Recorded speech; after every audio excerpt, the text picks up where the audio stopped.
بحریہ ٹاؤن کے ملک ریاض صاحب کے انٹرویو سے پیدا ہونے والی بدگمانی اور آکورڈ صورتحال کے متعلق مبشر لقمان صاحب اور مہر بخاری صاحبہ کی وضاحت سے میں پوری طرح متفق ہوں۔ یہ کوئی پلانٹڈ انٹرویو نہیں تھا۔ میڈیا کے انفارمیشن سیکشن سے تعلق رکھنے والے سینئر صحافی اور اینکر حضرات اس حقیقت سے یقیناً آگاہ ہوں گے کہ یہ ایک نارمل ریگولر ٹرانسمیشن تھی۔ شاید کسی مصلحت یا مجبوری کے تحت وہ اس کا اقرار یا اظہار کرنے کی جرت نہیں کر رہے، اس کا اظہار کرنے سے گریزاں ہیں۔ حقیقت یہ ہے کہ مبشر لقمان صاحب اور مہر بخاری صاحبہ اسی ماحول، مزاج، رجحان اور تحریک مقابلہ کردار کشی کا نشانہ بنے جس کو پروان چڑھانے، جس کو فروغ دینے میں ان کا اپنا کردار بھی نظر انداز نہیں کیا جا سکتا۔ پاکستان کے میڈیا نے گزشتہ سالوں میں بہت سے شعبوں میں بلا شبہ نمایاں ترقی کی ہے اور بہت سے بین الاقوامی معیار کے پروگرام پیش کیے، اور خاص طور پر کامیڈی کے شعبے کو اس انتہا کا فروغ حاصل ہوا کہ آج انتہائی اہم نوعیت کی خبریں اور ملکی سلامتی سے متعلق موضوعات کو کامیڈی اور فلمی گانوں کی مدد سے مؤثر اور مقبول بنانے کے لیے پیش کیا جاتا ہے۔ نیوز ایڈیٹر صاحبان کو اس بات کا احساس کرنا چاہیے کہ اس طرح غیر سنجیدہ انداز میں انتہائی سلامتی کے مسائل کو پیش کرنا کہیں ناظرین کی نفسیات پر منفی اثرات تو مرتب نہیں کر رہا۔ پاکستان کے بعض ٹی وی اینکرز اور ٹاک شو ہوسٹ نے ڈیوڈ فراس، لیری کنگ بننے کے بجائے جیری سپرنگر بننا پسند کیا۔ سیاستدانوں کو ایزی ٹارگٹ سمجھ کر پگڑیاں اچھالنے کا، ان کی کردار کشی اور ان کی شخصیت کو مشکوک بنانے کا ایک ایسا سلسلہ شروع کیا کہ آج یوں محسوس ہونے لگا کہ قائد اعظم محمد علی جناح کے علاوہ پاکستان میں کوئی رہنما، کوئی حکمران، کوئی سیاستدان، کوئی ادیب، کوئی شاعر، کوئی سرکاری ملازم بھی معزز اور محترم نہیں۔ بڑے افسوس کی بات ہے۔ پاکستان کے اندر کئی پاکستان پیدا ہو گئے، جگہ جگہ عدالتیں لگ گئیں جہاں پر اپنی مرضی کے فیصلے ہونے لگے۔ ہمارے سادہ اور سیاستدان بھی اینکر حضرات کی لگائی ہوئی عدالتوں میں ملزم کی حیثیت سے پیش ہونے لگے اور سمجھتے تھے شاید اسی طرح سیاست چمکے گی۔ ابھی جناب آصف علی زرداری صاحب کو صدارت کا عہدہ سنبھالے چند گھنٹے ہی گزرے تھے کہ ہمارے بعض معزز صحافیوں نے، اینکر حضرات نے ہر آنے جانے والے سے یہ پوچھنا شروع کر دیا، زرداری صاحب کب جا رہے ہیں؟ زرداری صاحب کب جا رہے ہیں؟ ارے بھائی امپیچمنٹ کرو، آئینی طریقہ موجود ہے، انہیں امپیچمنٹ کر کے نکال دو۔ پوری قوم کو مسلسل بے یقینی اور بے اطمینانی کے عذاب میں مبتلا کرنا کون سی دانش مندی تھی؟ میں ٹی وی کے اینکر حضرات اور ٹاک شو ہوسٹ سے گزارش کروں گا، ان کو یاد دلانا چاہتا ہوں، مولا جٹ کا گنڈاسا ہٹ ہوا، بہت تہلکہ مچایا، لیکن گنڈاسا بازی کی وہ دوڑ پاکستان کی فلمی صنعت اور شو بزنس کو اسی جگہ لے گئی جہاں سے گنڈاسا نکالا گیا تھا۔ ذرا سوچئے، 2008 کے انتخابات کے بعد پاکستان میں پہلی یا شاید آخری بار ایک ایسی مثالی صورتحال پیدا ہوئی تھی جب فوج کے اقتدار کا خاتمہ ہوا، جمہوری دور کا آغاز ہوا، عدلیہ آزاد اور خود مختار ہوئی، میڈیا نہ صرف آزاد ہوا بلکہ اسے حکومت اور ریاست کے فیصلوں پر اثر انداز ہونے کی طاقت بھی نصیب ہو گئی۔ اور سب سے دلچسپ بات یہ کہ 2008 کے انتخابات میں حصہ لینے والی تمام بڑی بڑی سیاسی جماعتیں اقتدار میں شامل تھیں۔ کتنا اچھا ہوتا ہے پاکستان کے تمام سیاستدان، رہنما، حکمران، صحافی، دانشور اور کھری کھری باتیں کرنے والے جرأت مند صحافی اجتماعی دانش مندی کا مظاہرہ کر کے، کولیکٹیو وزڈم کو استعمال کرتے ہوئے حضرت صلی اللہ علیہ وآلہ وسلم کے خطبہ جمعۃ الوداع سے رہنمائی حاصل کرتے اور ماضی کی تمام تلخیوں، کوتاہیوں کو فراموش کر کے پاکستان میں ایک نئے باب کا آغاز کرتے اور قوم کے نوجوانوں کو 21ویں صدی کے بین الاقوامی تقاضوں کی طرف رہنمائی کرتے۔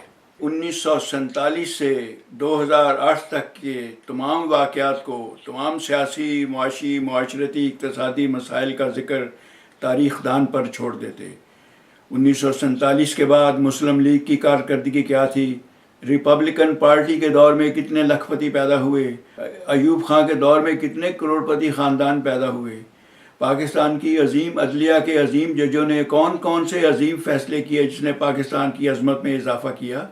نظریہ ضرورت کس کو تحفظ دینے کے لیے تخلیق کیا گیا؟ جناب معین قریشی صاحب اور شوکت عزیز صاحب کس قانون کے تحت پاکستان کے وزیر اعظم مقرر کر دیے گئے؟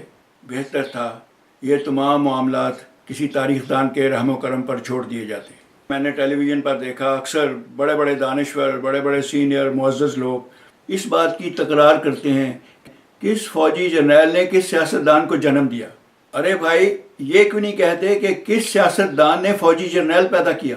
اس بات کا بھی ادراک ہونا چاہیے کہ پانی کے قطرے کو سمندر تک پہنچنے کے لیے کسی دریا یا کسی کیریئر کی ضرورت ہوتی ہے۔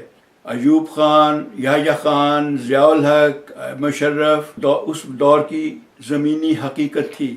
جس طرح انگریز کے دور میں تحریک آزادی کے بے شمار حکمران رہنما پیدا ہوئے، نہ صرف پیدا ہوئے بلکہ انگلستان سے تعلیم حاصل کر کے آئے۔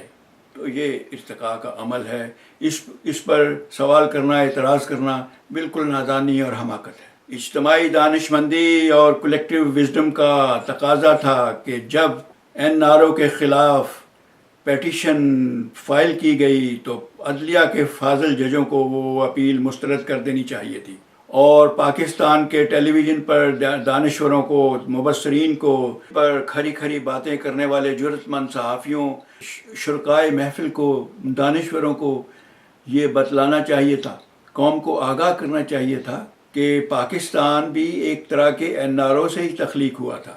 لندن میں All India Muslim League, Indian National Congress اور انگریز حکومت کے درمیان جو راؤنڈ ٹیبل کانفرنسز کے دور ہوئے تھے وہ بھی ایک طرح کا NRO تھا۔ 1946 میں پیش کیے جانے والا کیبنٹ مشن پلان بھی ایک NRO تھا۔ NRO کے بعد میمو کا ایشو فلوٹ کیا گیا۔ اس وقت بھی پاکستان کے دانشوروں کو، صحافیوں کو، پاکستان کے میڈیا پر بیٹھے تبصرہ کرنے والوں کو چاہیے تھا کہ وہ قوم کو آگاہ کرتے کہ پاکستان کی تاریخ میں پہلا میمو تو اس دن ہوا تھا جب پاکستان کے سرکاری ملازمین کی تنخواہ ادا کرنے کے لیے امریکہ سے مالی امداد کی درخواست کی گئی تھی، اور پھر جب اس وقت کے وزیر اعظم محمد علی بوگرا نے 1 مارچ 1954 کو قوم کو یہ خوشخبری سنائی تھی کہ امریکہ پاکستان کو فوجی امداد دینے پر رضامند ہو گیا، اور مشرقی اور مغربی پاکستان میں اس خبر کو انتہائی ویلکم کیا گیا تھا۔ تو اگر جناب حسین حقانی صاحب نے اسی میمو کی ترمیم یا تجدید کر دی تو اس میں بات کا بتنگڑ بنانے کی بجائے انہیں اسے تو اپریشیٹ کرنا چاہیے تھا۔ کرۂ ارض پر پیدا ہونے والا ہر انسان کسی نہ کسی رجحان کا حامل ہوتا ہے، یا وہ رجعت پسند ہوگا، قدامت پسند ہوگا، اعتدال پسند ہو یا ترقی پسند ہوگا۔ پاکستان کے ٹی وی اینکر بھی میں سمجھتا ہوں 100% غیر جانبدار نہیں رہ سکتے، لیکن ان کا کوئی بھی نظریہ ہو، ان کا کوئی بھی نقطہ نظر ہو، رائے عامہ کی تشکیل کا فریضہ سر انجام دیتے وقت ان کا فرض ہے کہ اعتدال، عدل اور انصاف سے کام لیں، لوگوں کو گمراہ نہ کریں۔ 1977 میں پاکستان کو ایٹمی ٹیکنالوجی سے محروم رکھنے کے لیے امریکی خواہش کا احترام کرتے ہوئے تحریک نفاذ نظام مصطفیٰ کا اجرا کیا گیا۔ یہ بہت بڑا دھوکہ تھا، یہ بہت بڑی صحافتی بددیانتی تھی جس میں پاکستان کے میڈیا کا ایک سیکشن بھی شریک تھا، اور آج 35 سال کے بعد اسی ایٹمی ٹیکنالوجی کو تحفظ دینے کے لیے تحریک دفاع پاکستان کا اجرا کیا گیا۔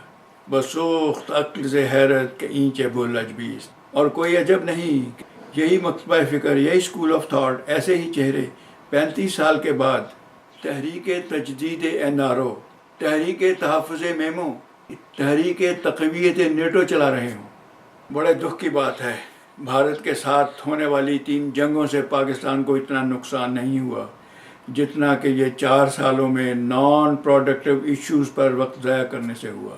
NRO، میمو، نیٹو، لیٹر، ان کی وجہ سے پاکستان کی گاڑی آگے چلنے کی بجائے رک گئی۔ کسی زمانے میں مسئلہ کشمیر سر فہرست تھا، آج سب سے بڑا اہم مسئلہ لیٹر ہے۔ تو بھول جا کشمیر کو اور خط کی بات کر، کشمیر گیا پیچھے اب خط ہے میرے آگے۔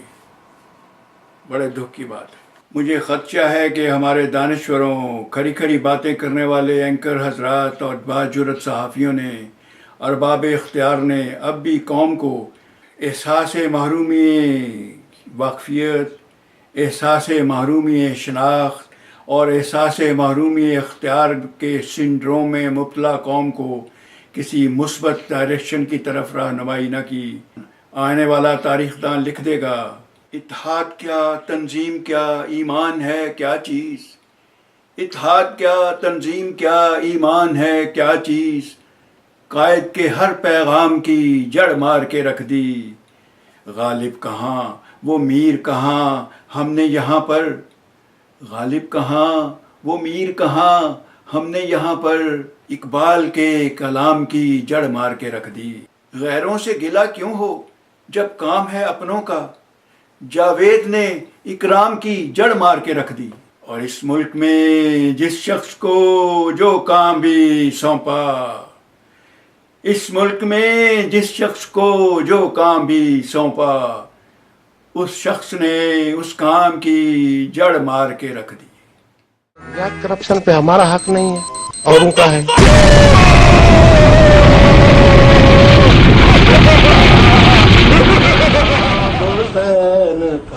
سلام سلام سلام سلام سلام سلام سلام سلام سلام سلام سلام۔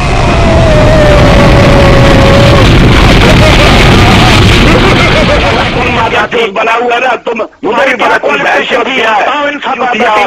کیا کوالیفکیشن بنے ہوئے ہو؟ چوتیا آدمی۔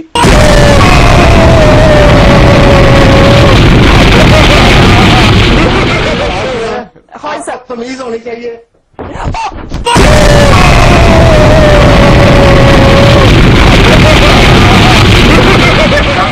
جس سے پاکستان عظیم بنے گا، عظیم بنے گا۔